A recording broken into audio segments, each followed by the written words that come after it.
Welcome to Beg to Differ, the Bulwark's weekly roundtable discussion featuring civil conversation across the political spectrum. We range from center-left to center-right.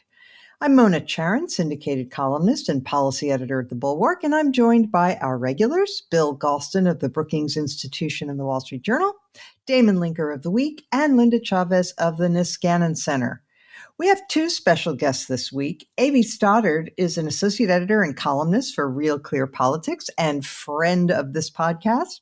And joining us for our second segment will be a mystery guest, which we'll get to in a little while. But before we move to that, I want to begin this week with Biden's trip to Georgia and his big push for voting rights.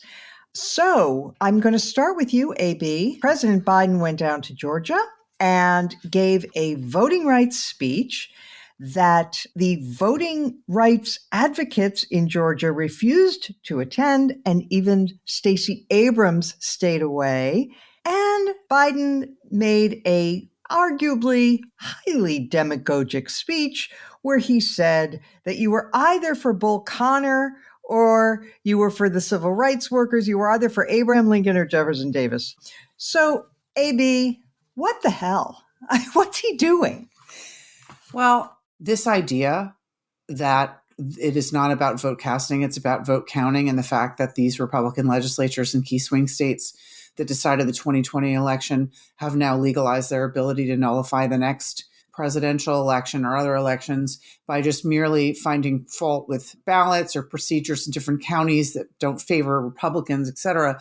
This is the emergency, but the Democratic Party and the Biden White House truly have themselves to blame that they have waited to translate this message to their base and to the public and swing voters who voted for Biden over Trump and everything this late in the game. This has been the problem all along. It was never about voter access, but they made it about disenfranchisement and Jim Crow too. Now, in that speech, and I don't know why Stacey Abrams decided not to go.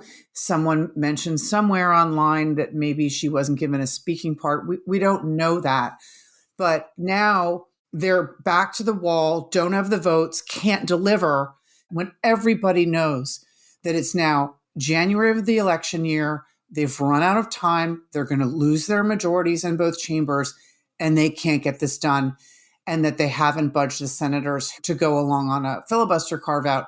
So this whole thing, I truly think, been such a political debacle for the Democrats. They didn't start it early enough. They didn't message on it correctly. They didn't emphasize the true threat that should concern Republicans, independents, and Democrats about corrupting the count. And they've just bungled it from start to finish. And the idea, after going to the Hill twice for Build Back Better and failing to get what he needed both times, coming away empty-handed both times, for him to go up there and have Senator Sinema release a statement at the same time saying she's not playing ball one more time, just makes him look so weak, and it's so dispiriting for the base. And I think that they decided that all these optics, the speech in Georgia, the trip, the lunch with Senate Democrats, the trip to the Hill, these votes that are going to go down on Martin Luther King Day are for the base. All it does is dispirit the base and dishearten the base. So I think this has really been a real political malpractice all along. Yeah. Damon, there's so many things to note here. One is that Biden is supposed to be taking it to the GOP in this election year and really drawing a line in the sand. And as he said in his speech, I will not budge. I'll stand up for voting rights. First of all, he doesn't even have his own party on this, as Sinema so flamboyantly demonstrated. But second, the kinds of reforms that he is talking about, the John Lewis Act and the Freedom to Vote Act, neither of these, which AB was hinting at, neither of these addresses the real problem, the real emergency that we face, which is the post-election administration, the counting of votes rather than the casting of votes. So I'm beginning to think that Biden is really incompetent at this president stuff. It's been a tough year for Biden in a lot of ways, but it might be that this week was the most demoralizing week of his presidency so far.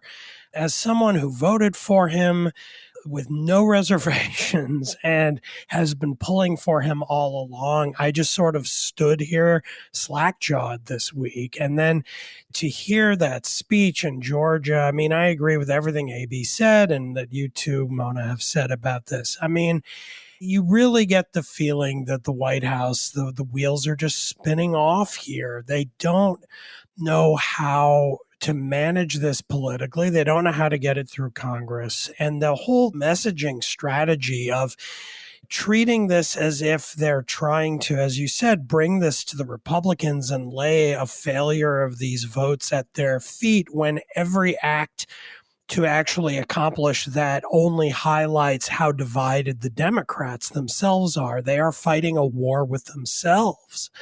And to give a speech in which he engages in exactly the kind of divisive rhetoric that he rightly lambasted Republicans for using in the campaign, just it leaves me dumbfounded. The Joe Biden Twitter account, which of course, unlike Trump, Biden does not personally use and sit there in the White House writing tweets, I'm quite sure, but it released another statement talking about a Jim Crow 2.0. This is just catastrophically badly handled. It's just not good. I mean, we could get into so many aspects of it. AB gestured towards some of them. So did you, Mona.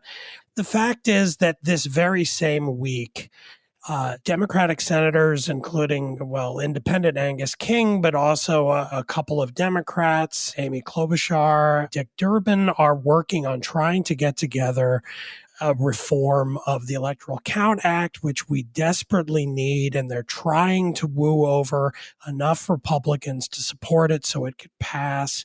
This is really important, and that should be the big news and should be what Biden is working on. He should be bringing in every conceivably sympathetic Republican to the White House and sitting down with them along with top Democrats to get that done, and should be giving big unifying speeches about how we can come together to solve the problems of our electoral system that are threatened by Trumpism. And instead, we're stuck in this mess where the White House is trying to pass bills that were written years before the last election. They were not written with the threat of Trump in mind and the things he represents in the Republican Party.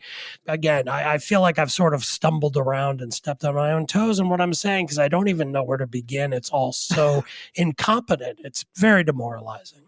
Oh, okay. So, Bill Galston, you've commented in the past that the belief that higher turnout favors Democrats is a myth that is subscribed to by both parties. So Republicans believe it, and they pass laws that they think are to their benefit by making it a little harder to vote. And Democrats think that if we can have universal voter, automatic voter registration and allow early voting for 6 months and allow people to mail in their absentee ballots 6 months after the election is over, that's going to benefit them. And this is in contradiction of what we know, which is that turnout does not favor one party over another. Both parties are mistaken about this. But I'd like you to comment, if you would, on this idea that the administration is now putting out there that if you limit early voting to 1 week instead of 2 weeks, and if you limit the number of drop boxes, that this is Jim Crow 2.0. Well, I can answer that one very simply. That's over the top. There are some serious issues here. In my judgment, that's not one of them. Let me now move on to two more substantive points. First of all, the parties are mistaken about the consequences of high turnout because they're looking backward, not forward.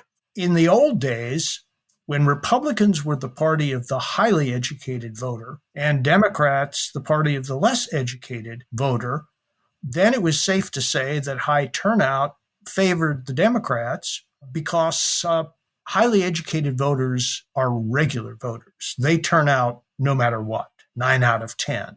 Not so for less educated voters, and they needed more mobilization than their highly educated brethren and sisters in order to show up at the polls. But as we all know, the parties have switched positions on the education front. And Republicans now, especially among white voters, are the party of the less educated voter. And arguably, a higher turnout will, on average, benefit them. Does that mean in every case? Not necessarily, but it's a much more even balance than it used to be. Second substantive point, if substance has any more relevance in American politics, which I'm beginning to doubt, there are actually three phases of the electoral promise. Phase one is everything leading up to the vote.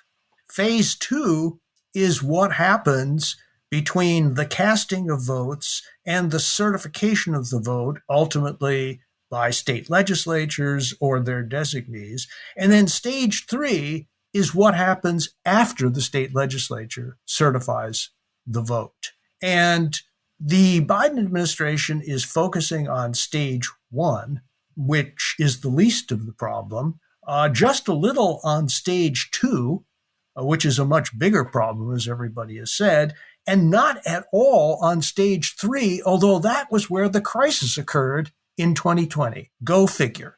I am entirely in agreement with Damon that there may be an Electoral Count Act modernization and reform there for the taking. And since Mitch McConnell, of all people, opened the door a crack to that discussion, it would be criminal not to open the door and walk through it. Well, you know what happens when you say to Democrats, look, there's an opportunity here. You should take this, because that was the area where, because the Electoral Count Act is such a terribly written piece of legislation, it opened the door for mischief by the Republicans. The Eastman memo specifically attempted to take advantage of the ambiguity of that law to give the idea that the vice president could somehow decertify slates of electoral votes, et cetera. And what the Democrats say in response is, yes, but if we did that, then we wouldn't get the rest of our agenda through. Then everybody would think we were done. As if you can never accept a partial victory. And frankly, the rest of the stuff is trivial. I mean, we really don't have a big problem with voting access. It's easier to vote now in America than it has ever been. All right, I want to come to Linda now. Linda, we haven't exhausted the dumb things that have happened regarding elections this week, because New York City, under its new mayor, Eric Adams, the great moderate hope, if you will, of the Democratic Party, he allowed to become law without his signature a statute that will allow non-citizens to vote in New York City. So New York becomes the largest jurisdiction in the country to allow non-citizens to vote. And Linda, it's only in municipal elections and it's only legal permanent residents. It's not illegals. But do you think those distinctions, those little nuances, are going to make it into the campaign ads that will be coming from the Republicans? Of course they're going to make it into those campaign ads. They have just handed Donald Trump and his acolytes, his clones that are all vying, if he decides not to run, to be the next Donald Trump. They've just handed them a huge, big, whopping present, all wrapped up to be able to run on in the next election. I don't think anyone who listens to this program regularly has any doubts about where my sympathies lie on the immigration issue. I wouldn't call myself an open borders person, but I would say that I am for a big, open, generous legal immigration program. I think immigrants are great for this country. I also think that people who come to this country and want to live here permanently should be encouraged to do everything possible to become American citizens. And naturalization rates differ among the various groups of immigrants who come to the U.S. And one of the great advantages of becoming a naturalized U.S. citizen is that it allows you to vote. So now what are we doing in cities like New York? And by the way, it's not the only place. There are other places around the country where people who are not U.S. citizens are allowed to vote in municipal elections. I think Tacoma Park in Maryland was one little of the first. Tiny places. Right, little tiny places. There are right. 14 jurisdictions and 11 of them are in Maryland. Yes, right. Yeah, I mean, it's not the first time it's happened, but it sends a very, very bad message. It really devalues the meaning of citizenship. And I want immigrants to become Americans fully, totally, completely. And that includes naturalizing and becoming U.S. citizens in order to fully partake in American civic life. And giving immigrants the right to vote, for example, but not necessarily subjecting them to the burdens of, say, having to serve on a jury, really takes away some of the incentive to going that extra step, to doing what it takes to become a naturalized citizen. But politically, this is such a gift to the right-wing nativist, rate replacement theory types in the Republican Party who want to say that we're being overrun and that we're being turned into something other than America.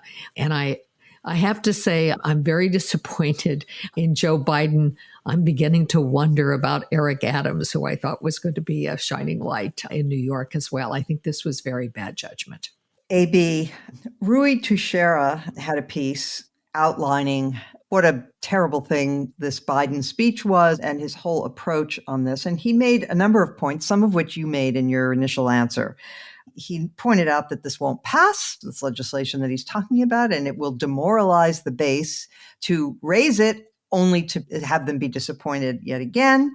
And he pointed out that it's not what voters want, that when you look at polling of the problems that people think need addressing, only 6% list voting rights. And he points out that in a number of polls, he cited a Monmouth poll, 84% of non-whites said that they supported requiring a photo ID for voting. This is something we've talked about on this podcast in the past. AB, again, there are sensible voices out there sort of on bended knee and hands clasped, asking Biden to please just do something that makes political sense. And he keeps stepping on rakes. Yeah, I find it must be a symptom of this long-term experience that they feel that because they were in the White House for 8 years, they know how to ride out storms. They don't want to reset. They don't want to course correct. They don't want to admit something's wrong. I mean, Democrats right now, some of the public health experts who served on his transition team on COVID are telling the administration through the media and being on the record saying they need a new strategy to deal with Omicron. So there's a real resistance I've seen now as we close on the first year after all the problems started in August.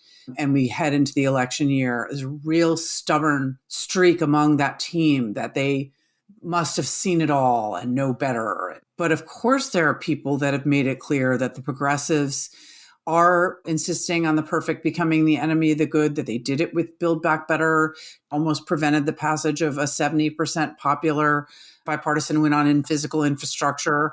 By the time that passed and made it to the Rose Garden, it was like, wah, wah. Yeah. And so many voices have been making this argument. Now it's interesting that even Hillary Clinton is trying to hint around it, that you have to go after the voters you lost who supported President Obama and then President Trump, and that in the Electoral College, those are where these races are won.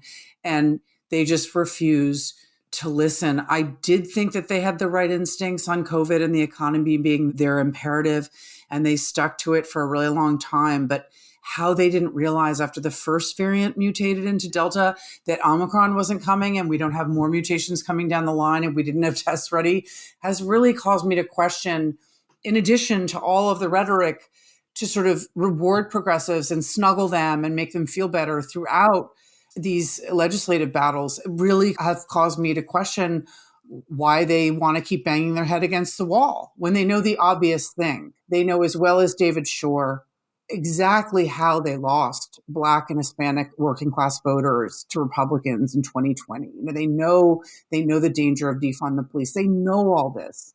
And he's for open schools, but he's dancing around. He doesn't want to stand with the Chicago mayor and sort of put his foot down, which swing voters would listen to. Mm-hmm. They could have been flush with tests and celebrating schools staying open right now, but they blew that. And it's just over and over again. And they know that voters are tuned out on voting rights. Going back to what I said before, I believe if they'd started earlier and educated the public about this from the bully pulpit as these laws were being passed, and not focused on Black and brown voters being disenfranchised and voter suppression, but really said, look at what's going on. Look at what they're doing, fixing a problem that doesn't exist. Why is this okay that Brad Raffensperger has been kicked off the state elections board as Secretary of State so that legislators can have more control over the process than him? And why is Trump running someone to run in his place, eager to cook the books next time? This is the kind of thing that we would see in polling. We would see that people cared because we would see that they knew. Yeah. And of course, voters are going on with their life. And the fact is there's no lettuce, there's no chicken, there's no milk on the grocery store shelves. And Omicron has caused these sick outs and is terrifying voters across the board about the economy and when it'll be strong enough, because variants keep coming. And even if they don't evade our vaccine protection, and even if they're not so lethal, look what they do. They cause us to have no food. And this is the kind of thing that can't break through now. And I'm just with everybody here. I'm just so frustrated. All right. Let me just advise, there's one aspect of this that we haven't touched on, but it always comes up in discussions of voting rights. And I think it's worth just noting that another myth that's out there is that this can all be fixed by preventing partisan gerrymandering. And I would recommend to everybody that they look up an essay that Harry Enton wrote when he was at 538. He's now at CNN, but it's all still completely relevant. And it was called Ending Gerrymandering Won't Fix What Ails America. And he explains that, yes, gerrymandering is a small part of why we have become more and more polarized as a country, but it's only a very small part. There are a lot of other reasons too. And he points out that, for example, the House has become more radicalized in the last 20 years. And people say, well, it's gerrymandering, but so has the Senate, and that you can't gerrymander a state. So that's just one example. It's a very good essay. And part of what was in the Freedom to Vote Act was a provision that would prohibit partisan gerrymandering. And a lot of people believe fervently in that. And I think their faith is misplaced. And I want to just, because I do it every week, I'm going to do it one more time, which is to say we still need to focus on reforming the Electoral Count Act. All right. Well, on that, we will now turn to our next topic.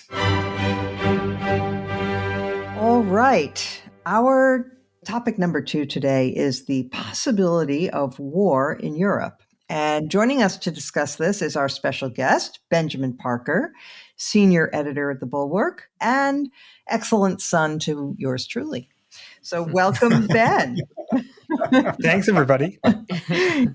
Get ready for tough questions. Yeah, exactly.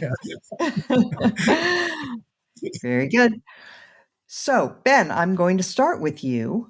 Vladimir Putin has massed 100,000 troops on the border of Ukraine. This is, as we all know, not the first time that he has either threatened to or actually taken bites out of Ukraine. So I wonder if you could set the stage for us by just talking about why Ukraine is so central to Putin, why he feels this burning fury about Ukrainian independence from Russia. It's a really good question. Obviously, for the right answer, you would have to ask him. And depending on when in the last 10 years you asked him, you might get a different answer. But the best answer is probably something along these lines. Ukraine, except for a very brief period in the early 19 teens, has been part of the same state with Russia since the 17th century when it joined with the Russian Empire as part of the Soviet Union. It is an Eastern Slavic-speaking country, the only others being Russia and Belarus. And the prospect of Ukraine becoming democratic, becoming a rule of law state, becoming integrated with Europe, becoming integrated with the Euro-Atlantic world more generally, is a threat to Putin. I think there's, in a certain respect, nothing special about Ukraine. He would feel the same way if it were Belarus instead. And we see that because over the last 2 years, when it looked like the Belarusian dictator Alexander Lukashenko was in dire straits, Putin immediately intervened to prop him up. Ukraine has been, since 1991, on a very different trajectory from Russia. It has been trying to integrate with the Atlantic world. It has been much more democratic. It's been plagued by corruption. But just to give an example, since its independence in 1991, only one president of Ukraine has ever been reelected. That's not something you can say about Russia, which has had the same leader since 1999.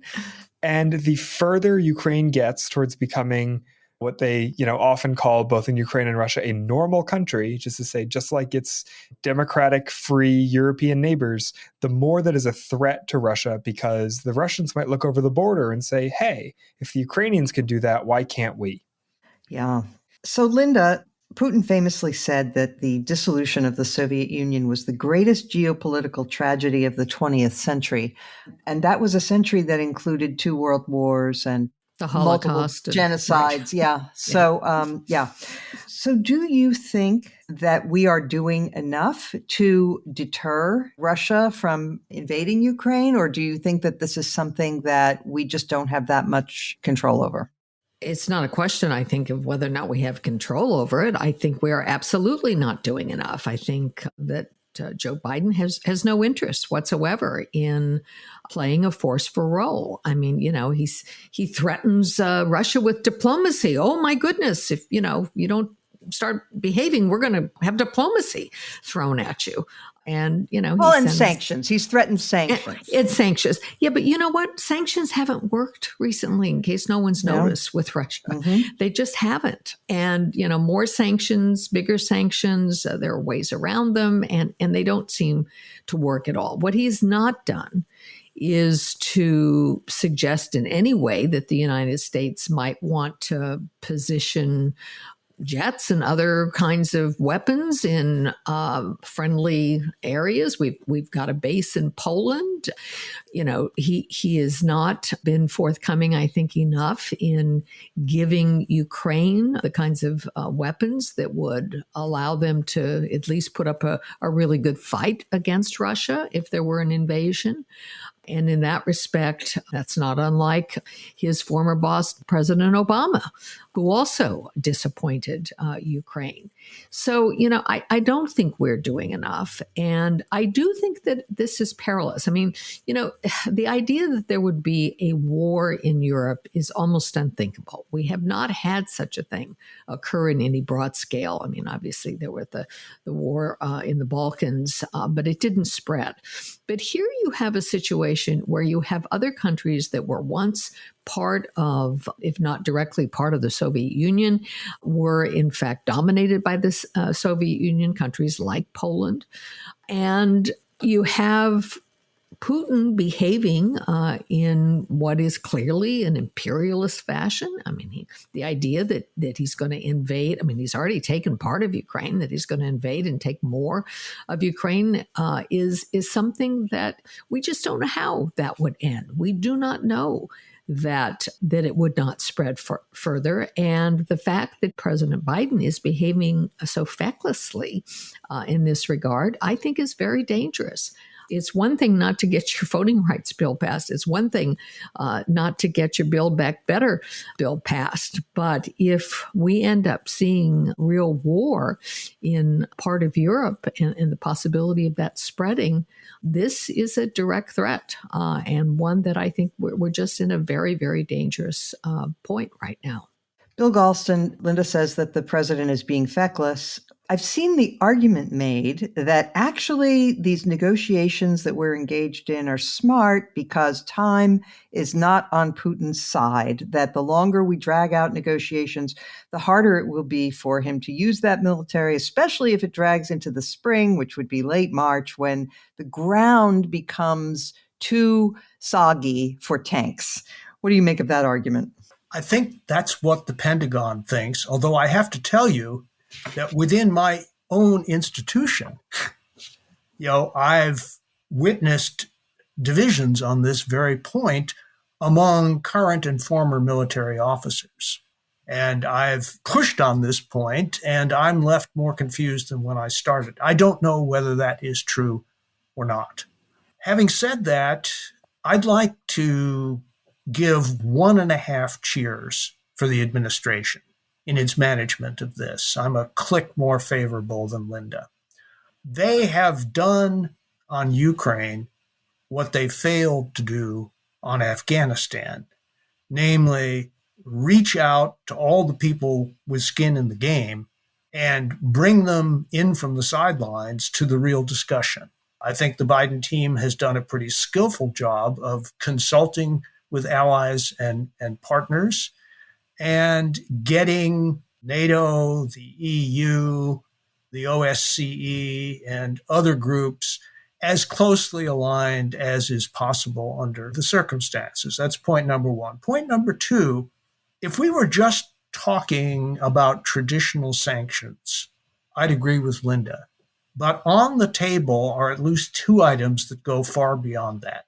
Number one, the threat to disconnect Russia from the international financial system. That is a real threat, and I know there are analysts who believe that Russia could work around that and that they could draw on help from the Chinese in order to survive the blow to their economy, but that's not trivial.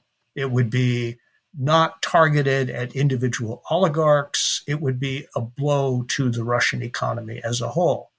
And finally, and most important, the Nord Stream 2 pipeline is on the table. I have consulted with experts on Germany and the new German coalition. Nobody knows exactly how far the Germans are willing to go, but there's a fair chance that they're going to be forced to take the position that if there's a Russian invasion of Ukraine, they will not approve the beginning of operations of the Nord Stream 2 pipeline. That would be a huge deal for Russia and also geopolitically. And I think that the administration's policy has given the Russians a lot to think about in the past few weeks. Could they have done better? Yes. Item. They could have accelerated the delivery of purely defensive weaponry to Ukraine. And I could go through a long list of things they could have delivered and haven't, and I'm not sure why not. If I had one message to deliver to the Biden administration, it would be get off the dime, stop worrying if you are worrying about provoking the Russians, and get the Ukrainians the weapons they need to defend themselves, which doesn't mean that they can beat the Russians, but they could make them pay a much higher price. AB, Russia has other cards to play too, though. They are saying if sanctions are imposed, or they are hinting anyway, that if sanctions are imposed on them, that they will cut off the gas supplies to Europe in the middle of the winter, which, and that's not insignificant. It's something like 40% of Europe's heating oil and fuel comes from Russia.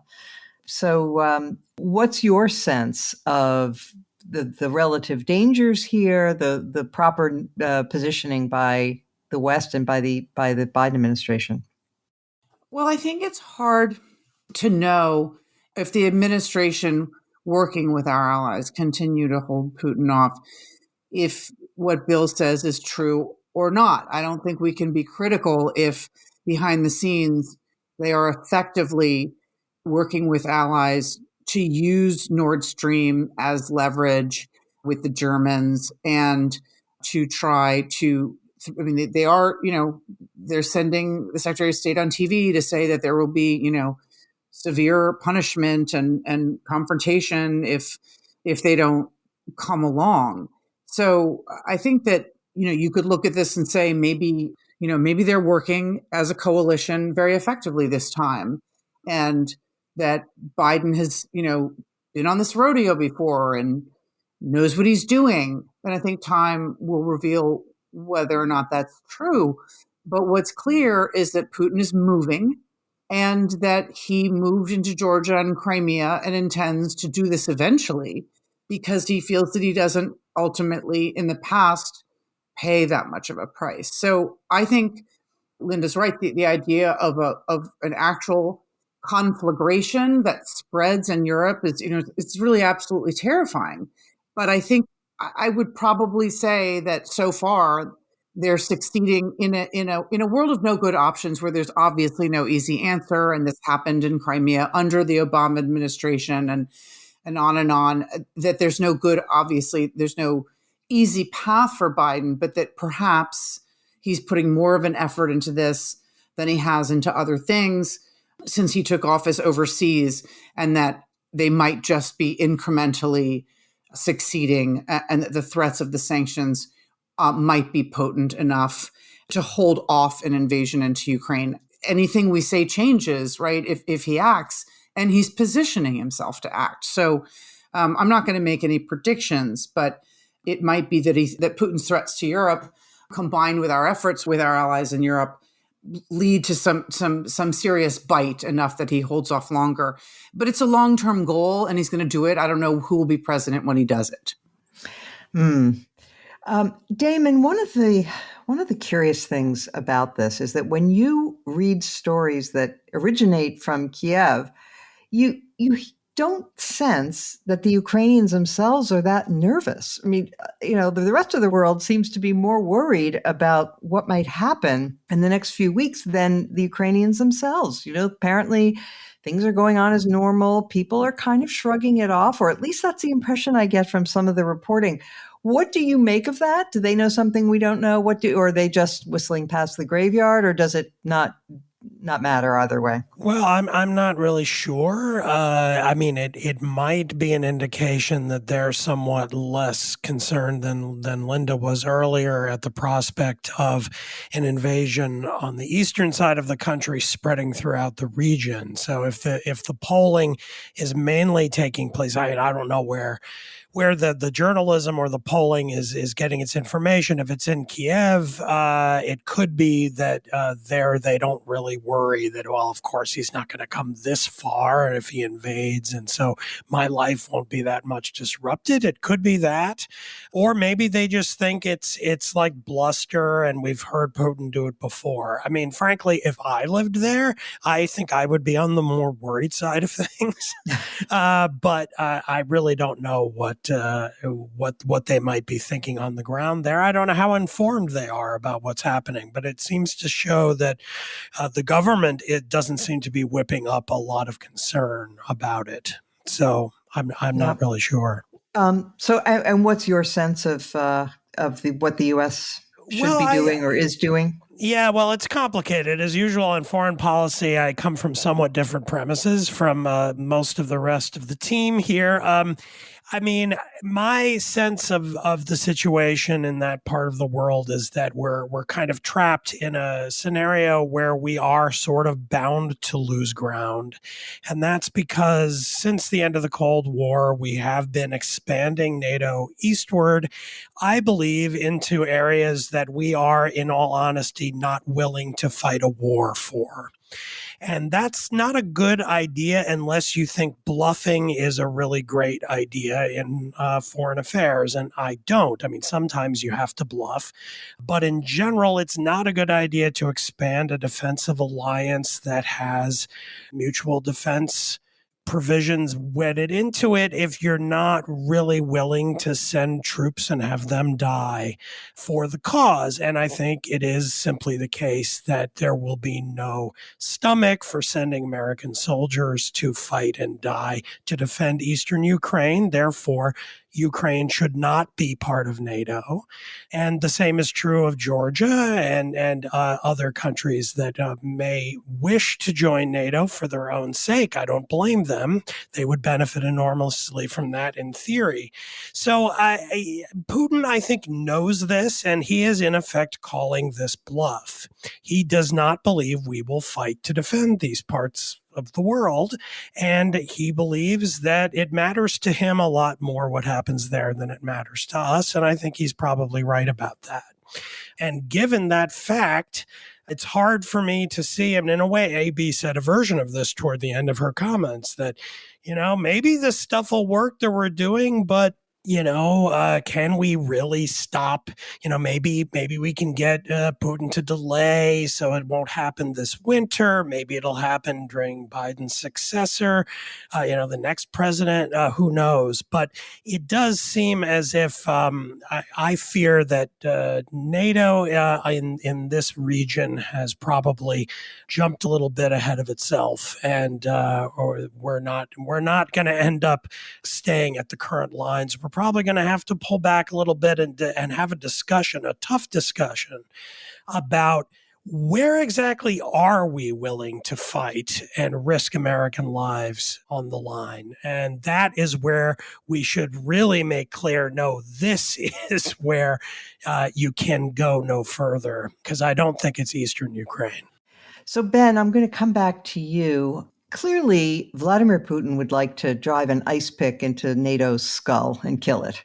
And perhaps he's trying to do that now. But it just strikes me that he has so much more to lose than to gain, even by his own standards. I mean, if he invades Ukraine, it will strengthen NATO. NATO will immediately redouble all of its forces, on its eastern perimeter, and the countries that are in it now will clamor for even stronger support. And I don't know. I mean, it will convince everyone that NATO does have a purpose after all. Or am I not getting that right?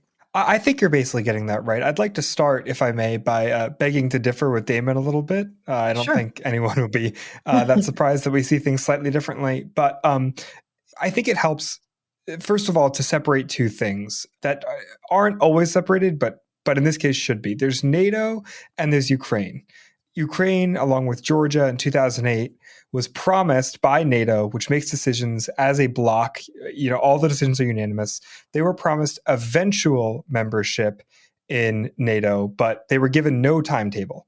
This became sort of annoying and then embarrassing for the Ukrainians when that timetable never seemed to move forward. And as recently as this past summer, when there was a NATO meeting, Volodymyr Zelensky, the president of Ukraine, was pushing very hard for some movement, some sort of promise, some sort of update. And NATO returned and said, yes, you will someday be a member of NATO. So all indications were that for a period of more than a decade, NATO was in no hurry to add Georgia or Ukraine to the alliance for some of the reasons Damon mentioned. And now Putin has forced the issue.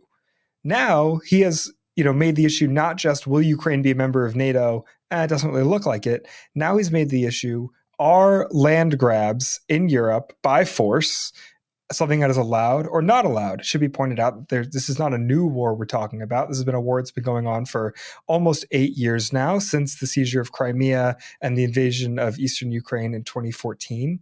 And yes, I think you're right that I don't necessarily agree that a renewed offensive in Ukraine would break the spine of NATO. I think it would be a crisis, but I think statements from the leadership in Sweden and Finland very recently have signaled that they would be very open to NATO membership if there was renewed Russian aggression. And I think you're right in that, a full-on invasion of Ukraine would be a big mistake for Putin, but we should also recognize that it appears that there are several options on the table for the Russians, ranging from much smaller land grabs that would either connect Crimea to the nominally independent republics that are controlled by Russia in eastern Ukraine, all the way up to an invasion that takes huge chunks of the country. Very unlikely they would try to hold the whole thing, but it would probably end very poorly for them. That is, if you believe that the NATO alliance is actually strong, actually united, would actually have the grit and political will to respond. And, maybe that's right, but Putin seems to be willing to gamble. We'll see. And now we will come to our final segment. All right, we have come to our highlight and lowlight of the week, and I will start with you, Damon Linker. Well, I have a highlight this week. I want to, in general, encourage listeners to take a look at it's an actual blog not a Substack, a blog by a writer named Kevin Drum. It's titled Jabberwalking, but you could just Google Kevin Drum, which is very easy to spell, and find it. I don't know why he doesn't start a Substack, so he could maybe make a little money at this, but he's very good. Kevin is genuinely a liberal. He was at Mother Jones for a long time, and now he's independent and blogging and doing some other things. In general, his blog is very good. He's a liberal, but he's skeptical of a lot of progressivism. So I think he overlaps with a lot of our listeners. And he's very empirical, uses a lot of data to make his points. And I want to specifically highlight something that he posted earlier this week titled, "Why is President Biden staking so much on passing new voter laws?" And this relates to our first segment this afternoon on this subject. And there's some really good data in here. I know that we talked earlier, and Bill in particular talked about this kind of a misapprehension that somehow higher voter participation rates help Democrats, or did it used to help Republicans more? Kevin actually cites some pretty compelling data showing a slightly different point, that aside from who it benefits, he kind of looks over time from 1980 to today about voter turnout by state, and shows that regardless of whether states have made it harder or easier to vote, turnout rates have really remained essentially flat for the last 40 years, showing that in a lot of ways, all of this fight going on right now is about much of nothing. It's really nothing much has made a big difference. Voting turnout rates have remained, again, not entirely flat. They waver up and down a little bit, but there is no general trend up or down, even across states. So he breaks it out. First, he has a general line for all states aggregated together, and then you get to look at the individual lines. So a good example of a good Kevin Drum post, but I endorse his blog in general as being very good and worth your time. Excellent. Sounds right up our alley. Okay, A.B. Stoddard. So I stumbled on, and I'm sure you all have too, two really fascinating accounts by progressive, liberal, lefty, democratic, partisan, no matter what description you want to use, women whose lives changed because of school closures, and it made them question their affiliation with the Democratic Party, their opposition to Republicans, and their lives really came under incredible strain because of their new opinions. So I highly recommend Rebecca Bodenheimer wrote something. She's from Oakland. She wrote something in Politico on January 11. And then there's a piece by Angie Schmidt, "Why I Soured on the Democrats' COVID School Policies Set Me Adrift from My Tribe," in the Atlantic, January 7. And they're very similar, but they're very illustrative, a very important thing for Democrats to take into consideration. And also, unfortunately, a real picture of what happens on social media and within our little bubbles and tribes when we disagree with the common opinion and step out of the dogma. Really, really, really interesting and revelatory pieces of work. All right. Yep. School closing parents angry about school closing, especially moms, could be the next big group that we talk about in the 2022 election. It's entirely possible. Okay, Ben Parker. My highlight this week starts as a tweet from Kevin Cruz, history professor at Princeton. It is a screenshot from the Fiddler on the Roof movie that shows Tevye singing and dancing with his milk cart behind him. And the caption that he's given this is "Sedition." And I can only assume that this is a reference to the fact that the Department of Justice announced earlier today that the leader of the Oath Keepers militia organization, along with I think 10 others, have been charged, indicted under the seditious conspiracy statute. These will be the first indictments related to January 6th to use that statute, which basically makes it a crime to commit sedition. And, of course, these people are all innocent until proven guilty. And until such time as they are convicted by a jury of their peers, we assume that the DOJ is wrong. But bearing all that in mind, I'm sure I speak for many when I say to our friends at the Justice Department, go get them. Yeah, well, they are technically innocent until proven guilty in a court of law, but in the court of public opinion, we can have our own views. And do. Yeah. All right, Linda Chavez. Well, I want to point to an article that appeared in Reason magazine. Actually, it was in the online site of reason.com, and it's entitled "The U.S. Immigration System Needs to Do More to Help the Uyghurs." Obviously, the Uyghurs have been the focus of much angst in the human rights community over the last several years. The Biden administration announced that it was not going to send any diplomats to the Chinese Olympics because of the way in which China is treating the 13.5 million or so Uyghurs that live in China. Everything from putting them into what are essentially concentration camps. Women are raped, forced abortions. People are put to forced labor. It's a horrific situation. Well, it's all good and well that we're not sending diplomats to China, but neither are we admitting any Uyghurs into our refugee program. In the past 2 fiscal years, as Reason points out, the U.S. has admitted exactly 0 Uyghur refugees. We do have about 800 Uyghurs who are claiming asylum and have managed to get to the United States one way or another through travel visas, student visas, etc.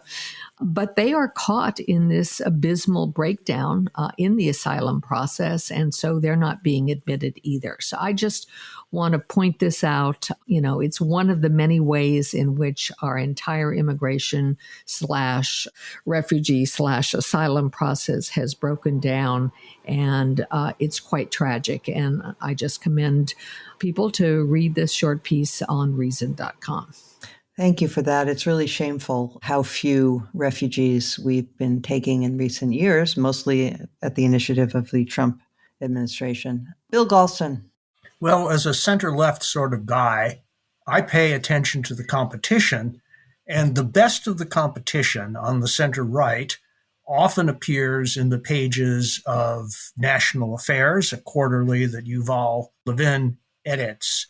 In the most recent issue, I found an article by Robert Saldin, Saldin, urging his Republican and conservative brethren to think a lot harder about the crisis of long-term care for the elderly that's looming in the country. If you look at the statistics, the increase in the number of people over 65, over 75, over 85 between now and 2035 is going to be breathtaking. We are on the verge of a situation where we can't even give appropriate care to the people we have now who need it. Nursing homes are having a very hard time mobilizing appropriate staffing levels, and individuals and families are in no position to deal with this very expensive problem on their own.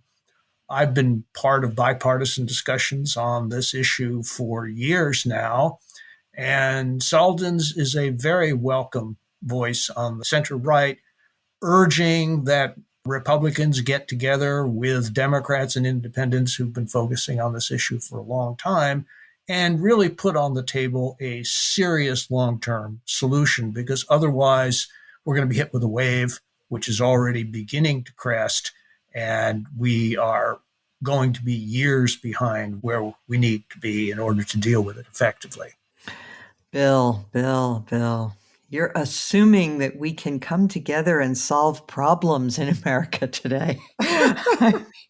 What are you thinking? Well, I'm thinking that if Democrats and Republicans could get together to build roads and bridges and expand broadband to rural areas and neglected urban areas, that maybe we could make more of a habit of it. Oh, all right. Let us say a little prayer about that. All right. I would like to praise Morning Shots by Charlie Sykes, which is the newsletter that comes to Bulwark Plus members every day. It is must reading, and particularly the one that came this week on January 12th was extraordinary. The title was Biden Needs 4 Sister Soldier Moments, and he cited where Biden needs to separate himself from the left and from the progressives on crime, schools, voting, and language. And he gave chapter and verse about how easy this would be for Biden to do and would be very, very salutary for his political standing and for the Democratic Party in general. After this week's performance, perhaps President Biden is looking for some new ideas. So I commend Morning Shots to him, and I commend Morning Shots to all of our listeners. If you become a member of Bulwark Plus, you will get 3 daily newsletters, including Morning Shots and 2 others, and you will get secret podcasts. I do a secret podcast with Charlie Sykes once a week, and JVL and Sarah do one, and we have Thursday night live streams every week. So there's a lot on offer. You also get all of the podcasts that we do across the movie aisle, all kinds of great benefits of membership. So I highly recommend you consider becoming a member. We would love to have you. And I want to thank our guests this week, A.B. Stoddard and Benjamin Parker. And we will return next week as every week.